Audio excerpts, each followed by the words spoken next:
Supervisan los trabajos del pozo profundo en el barrio Jordán, en Ocosingo, Chiapas.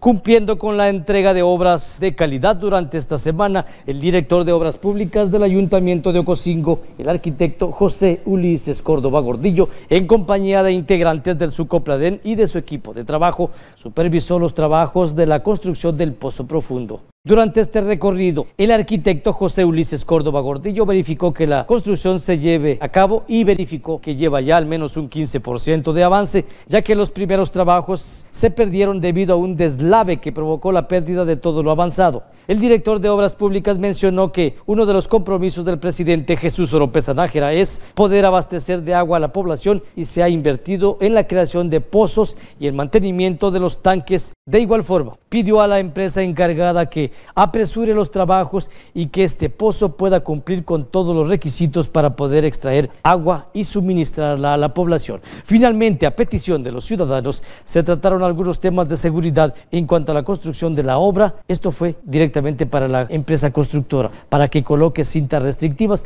alrededor de los espacios donde se encuentra trabajando.